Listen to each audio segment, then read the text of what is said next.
is Sosha, and this week I am coming to you from my home office because we are going to draw shoes. And I want you to draw your family members' shoes. So 1 or 2 shoes from everybody in your family, and that's going to be a still life arrangement for us. And we're going to use that as a way to continue working on contour drawings.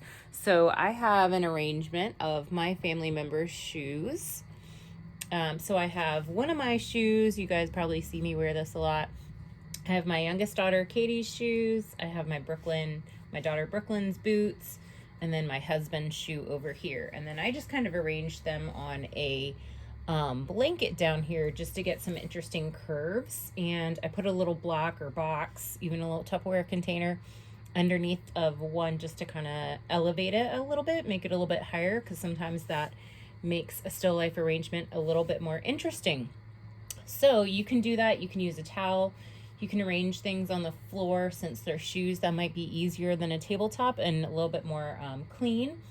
And the first thing you might want to do when you have your shoes arranged the way you like it is to take a picture of it, because shoes can fall. You can get caught up doing something else. So I'm going to use my Chromebook here, just like you guys might have. And I'm going to take a few different pictures. Okay, from a few different directions. Those are called angles. So when we talk about a different angle of a photograph, we're talking about a different direction. So move your camera around. Sometimes our Chromebooks don't take great pictures, so you might want to take a few. Okay, and then I'm going to put my Chromebook away because I really don't need it after that. Most of you are also going to continue working on this in our actual classes together. So you will want a picture of these shoes for when we go back to school and you no longer are staring at your shoe arrangement. But this next part where you're going to be drawing them, you want to do it while you're still in front of them. Okay. Also, you might need to wear your shoes, so they probably need to move. So the first thing you're going to do when you draw this is to kind of plan your space out. You want this to fill up your space of your paper as much as possible. Ideally, I would love for us to be using big paper, because it's a little bit more helpful to use a bigger piece of paper, but I'm going to use copy paper since that's what most of us probably have at home. And I'm going to start with this box shape that Katie's shoe is sitting on. And you're going to be drawing on top of some other things. So don't worry about everything being perfect. Remember, you're getting the basic shapes and ideas first. So this box is kind of at an angle. So I'm drawing it kind of like a rhombus here, just nice and light. And then my shoe over here is kind of an oval, and it's kind of blocking this corner of the box. So I'm going to draw a really light oval first. Kind of comes down here farther.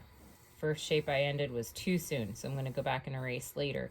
But not right now. I'm going to be doing lots of sketching and drawing over top of other shapes. Okay, and then there's where my toes go. Here's the side. I can kind of see the bottom, kind of like where the bottom of my shoe comes here. And it kind of runs down here, and then I see the black outside of my shoe. And then I can erase this box or just leave it. Okay, remember, you're just doing the shape. You're not getting hung up in all the other details. Okay, that's why I even flipped this blanket over so I don't see all the details. Brooklyn's boot, I'm going to do this kind of like a rectangle shape first. And I left the zipper open on purpose because I think it's kind of interesting. Kind of makes the whole thing move over a little bit and gives it this like V. And then the heel. So you just want to think about basic lines and shapes. Okay, almost like a triangle. But then there's the heel shape, which is a curved line. And while it's got that slanted toe part, oh, there's a buckle here. Goes over to the zipper. I'm going to round that toe out, and then I can get that heel, that like rubbery heel that kind of comes under here. And then that toe goes down to the zipper, or that buckle here. Okay, so again, this little part right here, I'm going to erase. And I know you guys might not be able to see this real well because of the angle. And trust me, this is the best angle I could get. And then I'm going to go back and kind of fill in the blanket because the blanket kind of goes behind this toe here. And the cool thing about blankets or towels or any kind of fabric that you might use for some added details or some interest is you're drawing curves. Also, the cool thing about this, doing this at home, is that unless you're out there showing somebody your photographs, they're not going to know exactly what the still life arrangement looks like. So they're not going to know that you got this fold wrong or that this shoe doesn't look exactly like that. Okay? They're going to see your drawing and think that you did an awesome job. They're not going to try and match things up perfectly. So some of us get very hung up in perfection and everything being at the perfect angle or the perfect spot. We don't need to worry about that because the idea of perfect is kind of made up. Who's to say what's perfect and who's to say what you can see and what you can't see? Unless they're right there in the room with you. And nobody else is. All right, so here's Katie's shoe. And this is where her little foot goes in and the tongue. Now, the tricky part about Katie's shoes and my husband's shoes is all these little laces and all these little holes. But we're going to try and space them out here. And again, you're just going to kind of draw curvy lines maybe.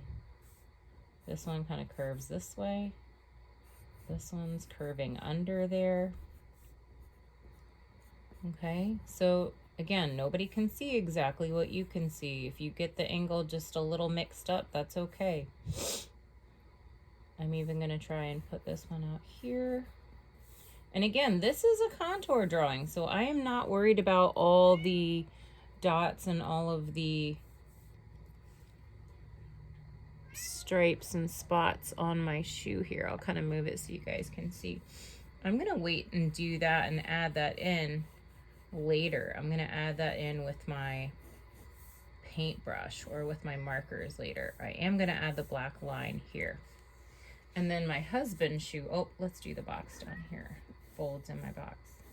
If you can hear that meowing noise, my cat's not happy I closed the door, by the way, boys and girls.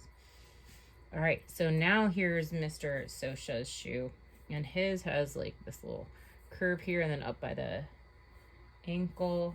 So I'm going to try and curve down and then back up just a little bit. And I'm actually going to run out of room. I'm not going to have room for all of his shoe, and that's okay. You don't want to cram things in. So that's one of the things you really don't want to do is cram things in so it looks like they're squished onto your paper. You really want to just draw. And if you run out of room, you run out of room because that's what makes it look more interesting. So now I can tell that the back of the shoe and the front of the shoe are not lining up quite right. So I'm going to actually do a big oval and see if I can fix that. Let's see if I can kind of fix that angle there.